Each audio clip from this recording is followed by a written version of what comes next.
जय हिंद दोस्तों, बहुत बहुत स्वागत है आपका विक्ट्री ऑफ IS-20 के यूट्यूब चैनल में। दोस्तों, आज के इस वीडियो में हम लेकर आए हैं फिर से एक नई इंटरनेशनल न्यूज। ये दोस्तों जो न्यूज है ना, ये बहुत ही ज्यादा इंपॉर्टेंट न्यूज है।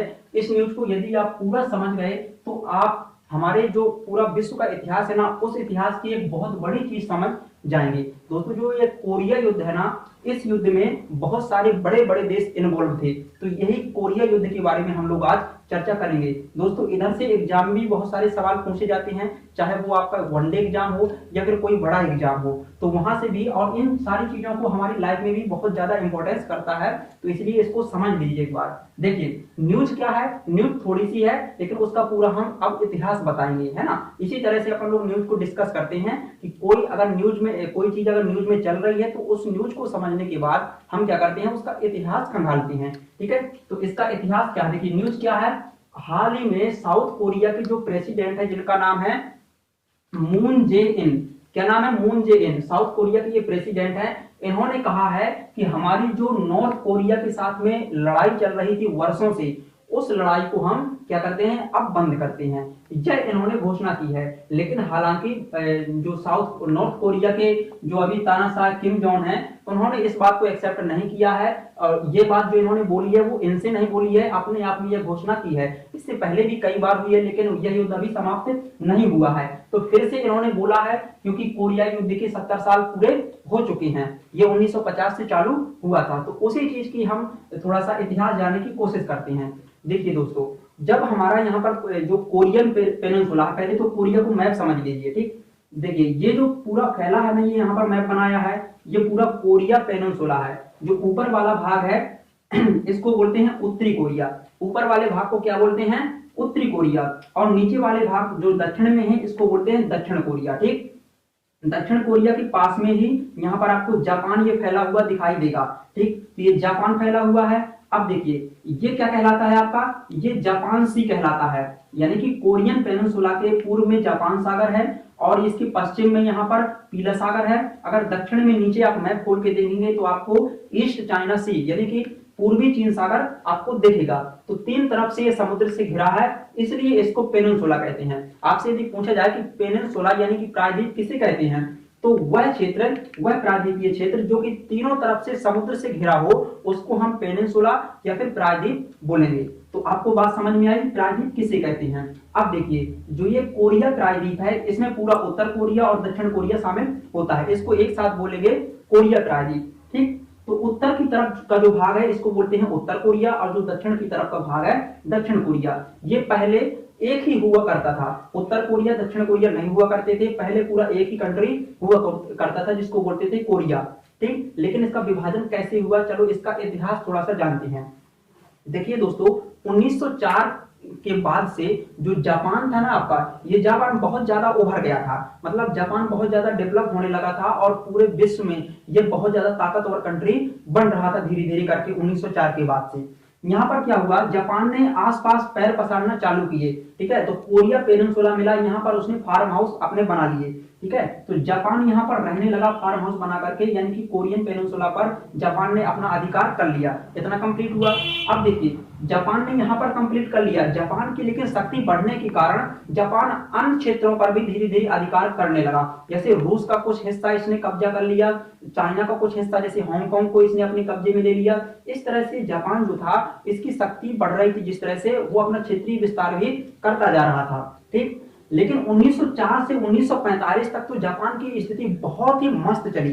ठीक है, आपको पता होगा कि 1939 से लेकर के 45 तक में सेकेंड वर्ल्ड वॉर का ये टाइम चल रहा है। ठीक है, तो 1945 तक तो जापान बहुत मस्त था। मतलब जापान को अगर देखें तो अमेरिका रूस से भी आगे निकल चुका था जापान युद्ध के मामले में। मतलब अमेरिका और रूस भी जापान से डरते थे। ठीक, लेकिन अचानक हुआ क्या, 1945 में जब सेकेंड वर्ल्ड वॉर खत्म हो रहा था, तब यहाँ पर खत्म ही कैसे हुआ, जब अमेरिका ने जापान के दो द्वीपों पर, जापान के 2 द्वीपों पर 2 परमाणु बम गिरा दिए, नागासाकी और हिरोशिमा नामक स्थान पर 2 परमाणु बम गिरा दिए। तो जापान संभल नहीं पाया दोस्तों। जापान जब संभल नहीं पाया तो जापान ने हाथ जोड़ लिए अमेरिका के सामने। जापान ने अमेरिका के सामने हाथ जोड़ लिए और बोला भाई साहब आप हमारी रक्षा करो, अब हम आपसे लड़ने लायक नहीं बचे हैं। तब अमेरिका ने कहा था कि आप एक काम करो, एक तो अपनी जो आर्मी है उसको खत्म कर दो। जापान ने अपनी आर्मी खत्म कर दी। जापान बोला कि भाई साहब आपने हमारी आर्मी खत्म कर दी, अब हमारी रक्षा कौन करेगा? तो अमेरिका ने कहा कि आपकी रक्षा हम खुद करेंगे। इसलिए जापान के पास कोई आर्मी नहीं थी। ठीक, जापान ने हमेशा के लिए अपनी आर्मी खत्म कर दी। लेकिन क्या हुआ 1961 में जो अमेरिका था, अमेरिका ने जापान को इजाजत दे दी कि आप थोड़ी मोड़ी अपनी आर्मी थोड़ा सा बना लो, है ना, कब तक हम आपकी रक्षा करेंगे, थोड़ी सी आर्मी बना लो। तो जापान ने अपनी आर्मी बना ली। मतलब 1961 तक जापान के पास कोई भी आर्मी नहीं थी। 1961 के बाद जापान ने अपनी आर्मी बनाना चालू कर दी। ठीक, तो जापान इस तरह से, जापान का क्या हुआ, ये लो चला गया जापान, जैसे ही यहाँ पर परमाणु बम गिरे। तो जापान पहले तो यहाँ पर विस्तार किए हुए था, लेकिन परमाणु बम गिरने के कारण जापान थोड़ा सा सुधर गया। जैसे ही सुधरा तो उसने कोरियन पेनिनसुला से अपनी सेना वापस बुला ली, यहाँ पर भगाया, हांगकांग को भी जापान ने छोड़ दिया और इस तरह से जापान रहने लगा यहाँ पर। और जापान किसकी बात मानने लगा? अमेरिका की। यानी कि अमेरिका और जापान एक तरफ हो गए। और यहाँ पर कौन थे? ये तो रूस अलग कंट्री थे। अब देखिए एक दूसरी चीज समझो, जो आपका सेकेंड वर्ल्ड वॉर था, सेकेंड वर्ल्ड वॉर के 2 विजेता कंट्री थे। सेकेंड वर्ल्ड वॉर के 2 विजेता कंट्री थे। कौन कौन से थे वो? एक तो था आपका यूएसए और दूसरा था रूस। हालांकि यदि गौर से देखें तो 2 की जगह 4 आपको मिलेंगे। एक तो आपका फ्रांस था और दूसरा था ब्रिटेन। फ्रांस ब्रिटेन भी विजेता कंट्रियों में ही शामिल थे। यानी कि कुल मिलाकर के देखें तो 4 विजेता कंट्री थे सेकेंड वर्ल्ड वॉर के। यानी कि ये 4 विजेता कंट्री बहुत ही ज्यादा अच्छा परफॉर्मेंस करके आगे निकले थे, यूएसए, फ्रांस, ब्रिटेन और रूस। लेकिन जो फ्रांस और ब्रिटेन थे ना, ये दोनों अमेरिका के ही साथ में रहते थे। और इधर परमाणु बम गिराने के कारण जापान भी अमेरिका के साथ में हो गया। तो अब अमेरिका के साथ में देखेंगे तो कितने लोग हो गए? अमेरिका खुद हो गया, ब्रिटेन, फ्रांस और जापान, ये अमेरिका के साथ में हो लिए। ठीक, और रूस एक अलग था। रूस ने अमेरिका से बोला कि भाई साहब देखिए आप भी विजेता कंट्री हैं, ये भी विजेता कंट्री हैं और हम भी विजेता कंट्री में शामिल हैं, लेकिन आपने चुपके से परमाणु बम बना लिया, हमें कोई सूचना नहीं दी, ऐसा क्यों किया भाई साहब आपने? तो बताइए, रूस ने ये सवाल पूछा अमेरिका से। ठीक है, तो अमेरिका की विचारधारा एक अलग थी। अमेरिका की विचारधारा क्या थी? अमेरिका की पूंजीवादी विचारधारा थी। जो रूस था इसकी कौन सी विचारधारा थी? इसकी साम्यवादी विचारधारा थी। तो यहाँ पर 2 विचारधाराओं की लड़ाई होने लगी। क्योंकि होता है ना कि जब एक ही देश में, मतलब पूरे विश्व में 2 बड़े बड़े कंट्री थे, तो दोनों के बीच में अपने अपने अस्तित्व को लेकर कि मैं पावरफुल हूं, वो बोल रहा था कि मैं पावरफुल हूं, है ना, तो अपने अपने अस्तित्व को लेकर लड़ाई होने लगी। तो अमेरिका की विचारधारा जो थी वो पूंजीवादी विचारधारा कहलाई। रूस के साथ में जितने कंट्री थे जो साम्यवादी विचारधारा के थे, वो सारे कंट्री रूस के साथ में आ गए और पूंजीवादी विचारधारा वाले देश अमेरिका के साथ में चले गए। लेकिन आपको बता दें कि भारत ने किसी के भी साथ में शामिल होने से इनकार कर दिया। भारत ने बोल दिया कि हम गुटनिरपेक्ष नीति का पालन करेंगे, यानी कि हम दोनों से आप अलग रहेंगे। तो दोस्तों ये जो दोनों विचारधाराओं की 1945 के बाद लड़ाई चालू हुई, क्योंकि सेकेंड वर्ल्ड वॉर 1945 में खत्म हुआ। तो खत्म होने के बाद तुरंत रूस और अमेरिका की लड़ाई यहाँ पर चालू हो गई। रूस और अमेरिका की यहाँ पर लड़ाई चालू हो गई सेकेंड वर्ल्ड वॉर के बाद। तो इस तरह से देखिए यहाँ पर कोल्ड वॉर चालू हो गया। आपसे पूछा जाए कि कोल्ड वॉर क्या है, तो कोल्ड वॉर कुछ और नहीं है बल्कि ये 2 विचारधाराओं के बीच में होने वाली लड़ाई है। कौन कौन सी विचारधारा? पूंजीवादी अमेरिका की और साम्यवादी रूस की। दोस्तों कोल्ड वॉर वही युद्ध है जिस युद्ध में दोनों देशों के बीच में लड़ाई तो थी, लेकिन दोनों देश आमने सामने कभी नहीं लड़े। दोनों देशों के बीच में कभी आमने सामने गोलीबारी नहीं हुई, बल्कि इन्होंने अनेक देशों को लड़वाया। ठीक है, तो इसी को बोलते हैं कोल्ड वॉर और यह युद्ध 1945 से ही चालू हो गया था। ठीक, अब देखिए यहाँ पर क्या हुआ कि ये जो कोरिया पेनिनसुला था, जापान यहाँ से अपनी सेना बुलाकर जब परमाणु बम गिरने के कारण वापस कर ली, तो इधर क्या हुआ, जो ऊपर वाला भाग था जो रूस के टच में था, तो यहाँ पर रूस ने अधिकार कर लिया। मतलब रूस ने अधिकार नहीं किया, यहीं पर जो लोग रहते थे उनको समर्थन देना चालू कर दिया। और नीचे की तरफ जो जापान वाला भाग था, क्योंकि जापान के साथ अमेरिका था, तो इधर अमेरिका ने सपोर्ट करना चालू कर दिया। तो इस तरह से 1950 से लेकर के 1953 1953 तक ये बहुत भयंकर लड़ाई हुई यहाँ पर उत्तर वाले भाग को लेकर और दक्षिण वाले भाग दोनों भागों के बीच में, यानी कि उत्तर कोरिया बन गया और नीचे वाला भाग दक्षिण कोरिया बन गया। 1950 से 1953 के बीच में भयंकर लड़ाई हुई। दोस्तों यहाँ पर क्या था, 1950 से 1953 के बीच में इन दोनों के बीच में भयंकर लड़ाई हुई। यह लड़ाई दोस्तों सेकेंड वर्ल्ड वॉर के बाद विश्व की सबसे बड़ी, सबसे भीषण लड़ाई थी, ठीक है। और इस लड़ाई को कौन लड़ रहा था, देखिए प्रत्यक्ष रूप से देखें तो उत्तर कोरिया के लोग और दक्षिण कोरिया की सेनाएं इनके बीच में हो रही थी। लेकिन अप्रत्यक्ष रूप से देखिए अप्रत्यक्ष रूप से उत्तर कोरिया के साथ में रूस शामिल था और चाइना शामिल था, बगल में ये चाइना आपका साम्यवादी आ जाता है, ठीक। और दक्षिण कोरिया के साथ में अमेरिका शामिल था, क्योंकि जापान के साथ में था, जापान शामिल था इसमें, ठीक है। और अमेरिका के साथ में फ्रांस, ब्रिटेन भी ये समर्थक थे। तो अमेरिका और रूस इन दोनों ने उत्तर कोरिया और दक्षिण कोरिया के बीच में भयंकर युद्ध लड़े, ठीक। और यह जो दोस्तों युद्ध था 1950 से 53 तक चला। अब इसके बाद क्या होता है, 53 में एक समझौता हुआ दोनों के बीच में। 1953 में एक समझौता हुआ और इसके बाद से क्या किया गया, युद्ध विराम कर दिया गया, यानी कि सीज फायर। दोस्तों युद्ध समाप्त नहीं हुआ था, क्या हुआ था, सीज फायर, यानी कि युद्ध विराम हुआ था। यहाँ पर इनकी सेना इससे आगे नहीं बढ़ रही थी और इनकी सेना इससे आगे, इस सीमा से आगे नहीं बढ़ रही थी। तो दोस्तों यहाँ पर एक सीमा रेखा खींच दी गई उत्तर कोरिया और दक्षिण कोरिया के बीच में।